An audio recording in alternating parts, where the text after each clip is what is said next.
Hello, my name is Julius Musso. I'm a CTO and co-founder at MergeBase, MergeBase.com, a cybersecurity company focused on application security, or actually what's called an SCA company, software composition analysis. And here I'm going to pass it over to my colleague here, Delan Elliott, to introduce himself. Hi there, guys. I'm Delan. I'm a software engineer at MergeBase. And it's going to be me and Julius walking you through the Log4J vulnerability, the recently discovered vulnerability, Log4Shell. And so we're going to be exploiting Log4Shell using an example exploit. And then we're going to show you how MergeBase can protect against that exact exploit in your runtime environments, as well as just discovering Log4j itself. And then at the end, Julius will be explaining the exploit a little bit and going into details about the vulnerability. So I'm going to get started by showing you our example application and how we're. All right, so this is our example application that's vulnerable to the Log4j vulnerability. What this application does is it will log every login attempt, and we'll just put the username in the log. So what we're going to do is we're going to feed it a crafted exploit string. Here's our exploit string that we've pre-crafted. And what it's going to do is it's just going to echo a terminal command to a temp file on the server. So let me run this exploit. Let me just log in or not. And there, as we can see, incorrect credentials. And what I'm going to do is I'm now going to pass off to Julius to see what's happening on the server side. Okay, thank you, Delan. Let's see, there it is. So the exploit has executed and has created the file. Sure enough, the file was created, just like 30 seconds ago. So, that's the bad news has happened. This poor, vulnerable Apache Tomcat server running Log4j has been compelled to run arbitrary commands provided by you with no credentials. Exactly. And that just shows how lethal and easy to achieve this RC exploit is. So what we're going to show now is how MergeBase can protect you against this vulnerability. So I will. Okay. I guess I better inoculate the. Oh, Oh, are we doing? You didn't inoculate it already? Yeah. So okay. I'm going to steal the screen back from you. We're having a screen fight. Screen fight. All right. Okay. So I will go. I'm going to shut down Tomcat here.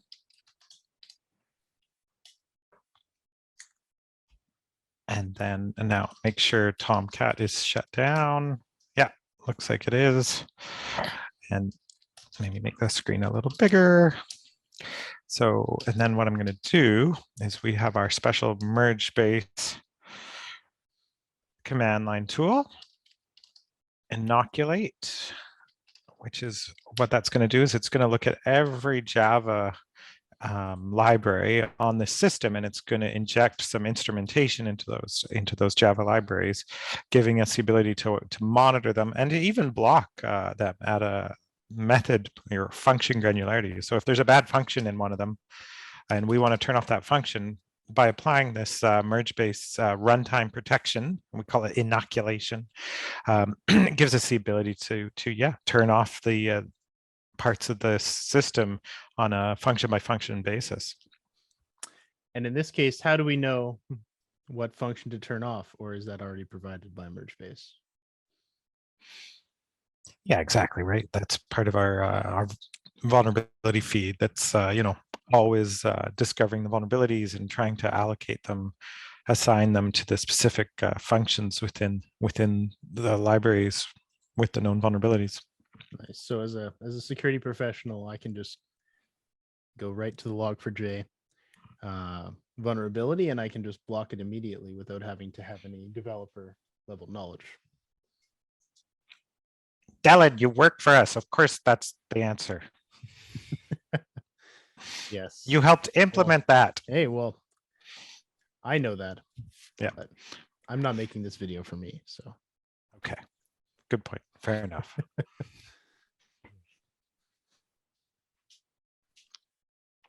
All right. So the inoculation is going on here.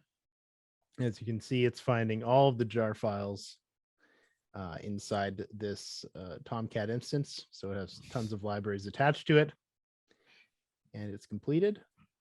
Okay, I will start Tomcat back up then.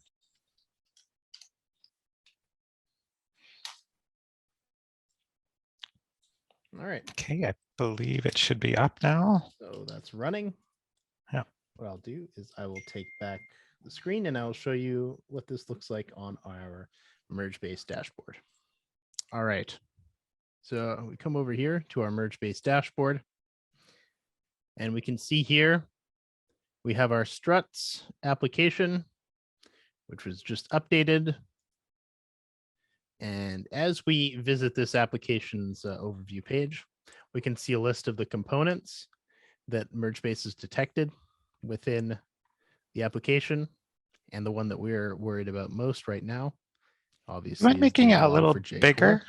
Like maybe just zoom in a little. Just, you know, I don't have my glasses on. Sure. Thank you. All right, let me. That's probably works like that. All right. So we have Log4J core here running version 2.7. So as you see that, we see a number of CVEs. And this is one we're obviously worried about is the new 2021 CVE with a risk score of 10. Now, what we're going to do is we're going to visit this suspicious methods tab, and we're going to find the one associated with the newest vulnerability. And that's this one right here. It's got a risk score of 10 and associated with the 44228 vulnerability. What we're going to do is we're going to set block on that suspicious method. And what block is going to do is it's actually not going to allow your Java program to execute this method. And what that'll do is that will actually prevent us from executing this exploit. So if I pass the screen back to Julius, you can, if you want to clean up the evidence that I was there in the first place. Yeah, done. Done. All done. All right, perfect. So what I'm going to do is I'm going to grab my exploit string again, and let's see what happens. Yeah, I mean, Loading. of course, incorrect And credentials, of course, because that's incorrect. not that was not a valid username. Of course. And then, yeah, and so I'll grab the screen. Let's see if the file got created. No attempt.fury or pon.fury this time. And go look at the Tomcat logs. Let's see if anything interesting happened in them. Whoops. And sure enough, you see the stack trace here, this big stack trace. And, you know, It means the exploit was attempted. Yeah. But it was blocked by our block mitigation. Yeah. And sure enough, you can see that, yeah, right here, the JNDI lookup call was attempted. The MergeBase instrumentation then intercepted that call and blocked it and didn't allow it to complete. And so thanks to MergeBase intercepting and blocking that call, right, the attacker cannot get in, cannot cause their code to be executed. Perfectly said. And yeah, so that shows you the value of MergeBase, and we can set and unset such mitigations as well. And if I will just grab the screen one more time, and I will just show that if a block mitigation feels too aggressive for your company, or if you don't want the idea of creating these exceptions, then you can also monitor instead. And what that will do is that will give you information on when this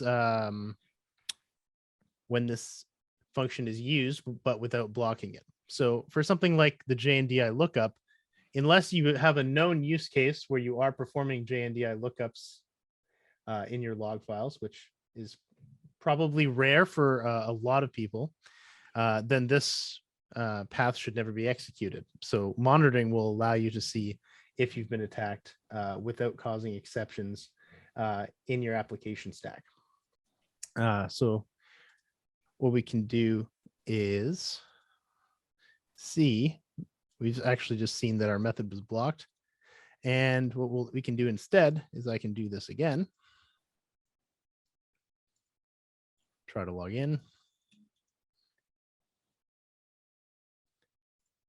And again, incorrect credentials pops up. But what we will be able to see is if after we give it a moment to propagate, that we got a usage alert. And this usage alert,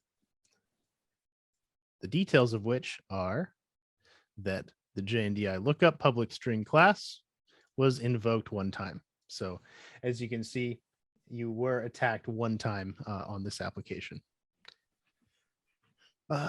Yeah, so that just shows a little bit of the overview of what MergeBase can do to help you deal with the threat. We've been doing a lot of work around the Log4J CVE, as it's the biggest thing that's happened in the open source and SCA vulnerability industry in quite a long time.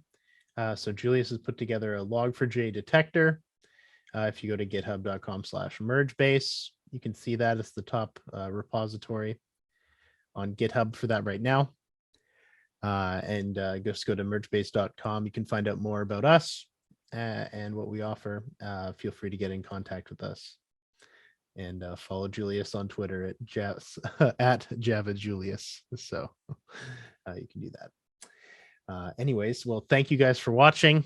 And hope this provided a little bit more information for you guys and let you know how MergeBase can help you with a vulnerability like this. Thanks. Okay. Thanks, everyone. Bye.